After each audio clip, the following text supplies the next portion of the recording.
Hey everybody, welcome back to the Court of Random Opinion. My name is Lauren Neidigh. We had kind of a weird development last night where Isabela Ferrer, who played the younger version of Blake Lively's character in It Ends With Us, decided to file an opposition against Justin Baldoni.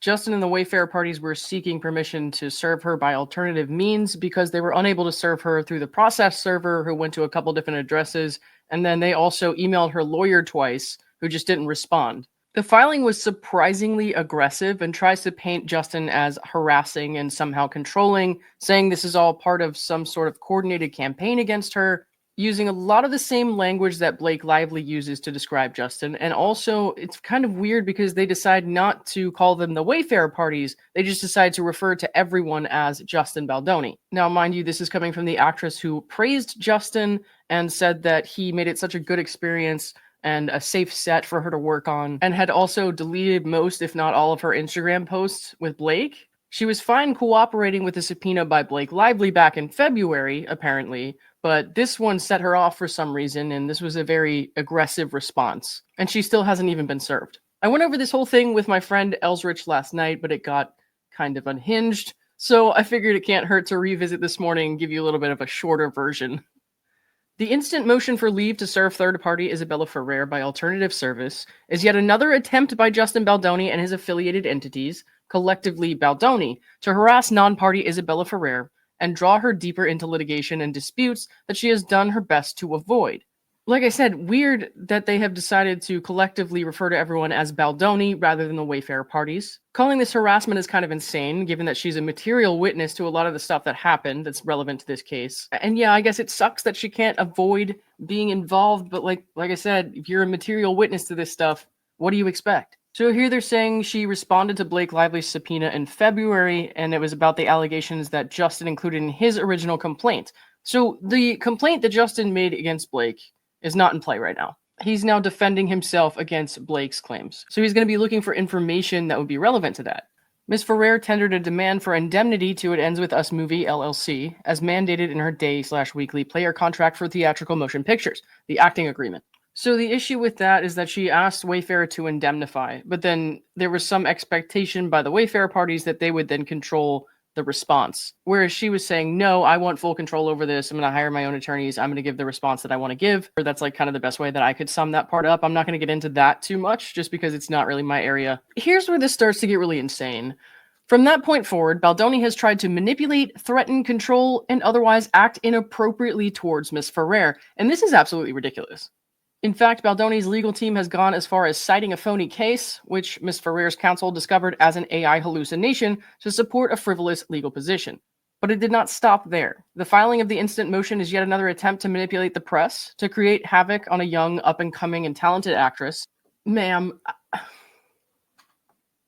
and to violate the court's policies on the publishing of non-party PII. As set forth herein, there is no need for the court to grant the press-garnering motion, but instead sanction Baldoni for engaging in such obvious sharp practice. So as far as the AI hallucination goes, I don't know what case they're referring to. I don't know if this is true or not. I will say that if it is true, that's so fucking embarrassing, and I'm not gonna lie about that. Like, that's, I would be pissed. Just as the client who's paying for these high-priced attorneys, yikes. But I don't know if that's true. We obviously haven't seen a response from them yet, but they will get a chance to respond to this. As far as the manipulate, threaten, control, and act inappropriately towards Ms. Ferrer, that's batshit.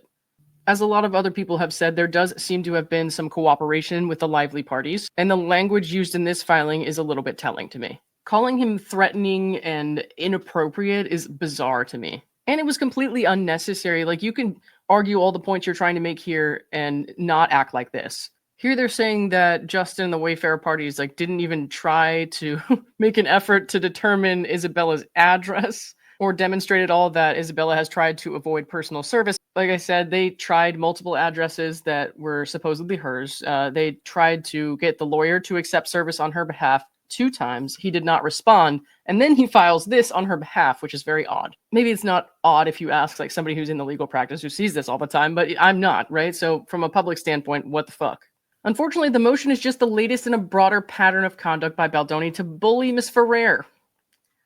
Earlier, Baldoni tried to leverage compliance with contractual indemnity obligations owed to Ms. Ferrer in an effort to take control of Ms. Ferrer's response to the Lively subpoena. And then she goes on to say that they're trying to intimidate and extort her, which is just kind of bizarre. Here's a stupid argument.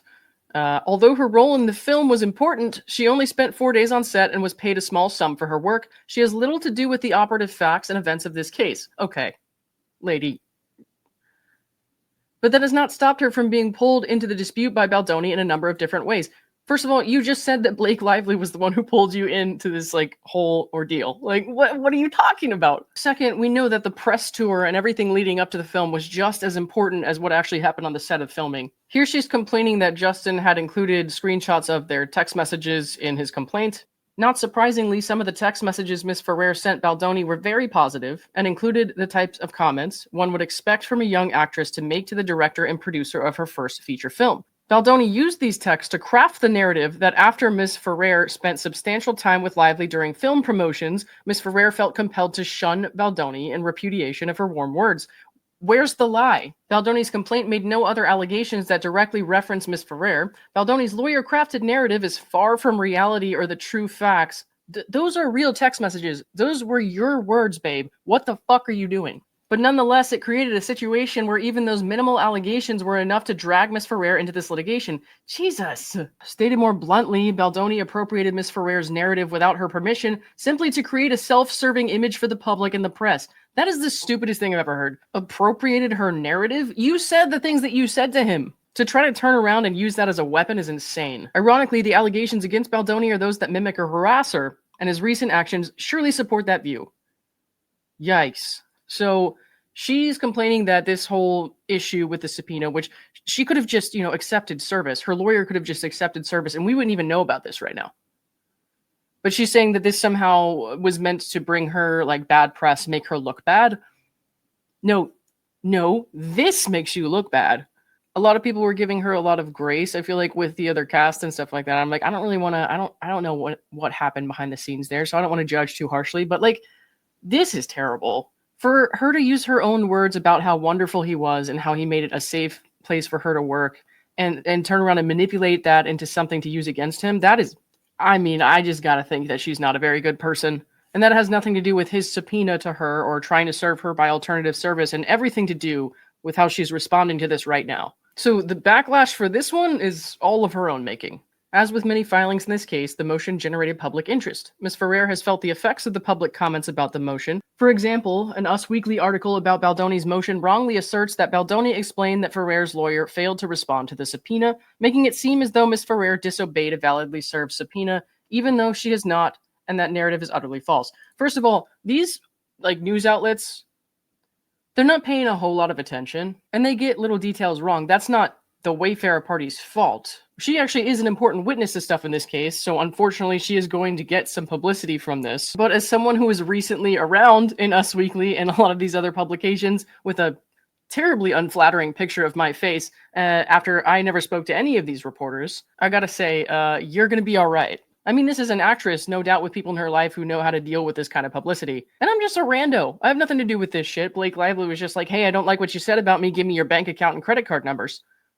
Also, I want to know everywhere that you went for the last year and change. So I know what it's like when Us Weekly takes little snippets of things and makes it sound unflattering for you, because they certainly painted it in a way that didn't tell the full story. But it's been a couple weeks, and they've moved on to other things. So this explosive, aggressive response you're giving right now, this is only going to draw more negative attention to you if that's what you wanted.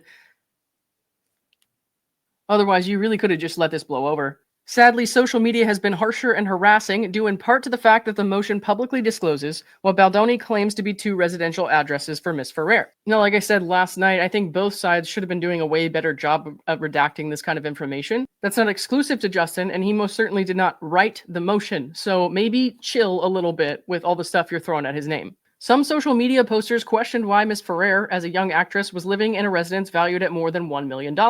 Other posters accused Ms. Ferrer of dodging service and speculated Ms. Ferrer was doing so at the direction of Lively. Well, it certainly seems like that now. As far as the residence thing, I don't know, man. People look into all kinds of random shit. It's the internet. I actually never saw anyone even talking about that until I read this filing, so whatever. More dangerous are the direct messages Ms. Ferrer has received from social media users, some of which have come with personal threats and hateful statements. I don't agree with sending these people messages. Like, I don't agree with sending these people threats or hateful statements at all. Unfortunately, it is now the nature of the internet. I've gotten quite a few myself. And it's a tough thing to deal with. But if you're going to be an actress in successful movies, unfortunately, it is something that you're going to have to learn to manage. That doesn't make it okay. In an ideal world, we could just make everyone stop sending those kinds of messages. But unfortunately, it's just not feasible. It's one thing to air out your negative opinions. I mean, I do it almost every day here, right? But it's another thing to contact somebody with statements that are threatening or hateful or, like intentionally trying to harass them. People who send those kinds of messages in general, that's unwell. You need to see somebody about that. That's crazy. Now, that being said, some of these messages and the posts she's referencing were actually not harassing. They were things that maybe she was annoyed by, in that like she didn't want to respond to that or she didn't like what they said, but some of these were harassing and some of them were not. So let's take a look at that. So Exhibit A, this is not a message you should be sending anyone. They're gonna find you, hun, sooner or later. You chose wrong. Blake the Snake is gonna ruin your career before it even began. Justice for Justin, and you suck, bish. Guys, don't send shit like that to people. That's crazy. You want to go tweet that shit on your own page? Go right ahead. But don't send this to people, because it is harassing if you are forcing unwanted or threatening or otherwise, extremely unwelcome communication on someone. You can't do that. But this to me does not meet the standard of Justin Baldoni somehow causing her to receive threats. Hey, Judas, why are you running away? Face the consequences of your actions. Girl, stop looking at your message request folder. Just stop. I mean, this is... Again, I wouldn't be doing this. I don't think this is cool to send messages like this to people at all, even if you don't like them. But, like, you're clearly getting several. So maybe take a little break from that message request folder. Blake and Ryan will take you down with them. Do the honorable thing. Tell the truth. So that one is like, it's like not something she wanted to hear probably, but you just hit the delete button right there, or even the block button, and move on. That one is not really, I don't really feel like that's harassment. It's time, Izzy. The subpoenas are knocking. Your career is over, so at least do the right thing, girl. You might get your career back in 3 to 5 or 35 years. Back with hiding, never. People will not forgive you, and the two absolute losers, BL and RR, are over anyways. I would not be scared. God damn it. Do the right thing, Isabella. If that was your dad or family member being accused of doing something they never did, you'd want someone to do the honorable thing too. What's happening to Justin isn't fair, and it's ruining his family and career. Once again, this one, again, she might not want to hear that. She might not agree with that even. But hit that delete button, and you don't have to respond. That's not really a harassing message. Isabella, please stand up and do the right thing. Speak to the truth about Justin Baldoni. This situation is incredibly unfair to you. I agree. But please consider that if you don't stand up for the truth, this will haunt you for the rest of your life. I do not think that lying for Blake Lively is the person that you are. Again, that one, I feel like that's not really demonstrating any sort of threat or anything like that. I don't know why they included some of these. Here they've included something from the subreddit It Ends With Court. It says, Wayfair party attorney requests alternative service to Isabela Ferrer, declining to redact her personal addresses. And I actually agree with this comment right here that says both sides need to stop with the personal information. There are a lot of crazy people out there that could harm someone. There's no need for it to be public. Here's another post that says, why is Isabella hiding? And then somebody in the comments included that, text message here that she sent to Justin where she's calling him a safe space. That message came out of nowhere, like 2 months after the last one. They clearly had a good relationship, so to see it turn into this is pretty sad. All right, so back to this. The purpose of the motion and the underlying subpoena is to harass Ms. Ferrer as part of a broader coordinated campaign against her. Like, who does that sound like to you? And of course, she's asking for sanctions against Justin. A lot of the language in this made it pretty clear what the goal was. Of course, you're going to see a lot of sensational headlines about this from Legacy News. It's going to suck. Not going to lie, that's such a bummer. Like, jeez. Look at all the nice, wonderful things she had to say about him and how good their relationship was. And now there was clearly some influence here, in my opinion. But that's all I have to say for now. So thanks for watching, and I'll see you all soon.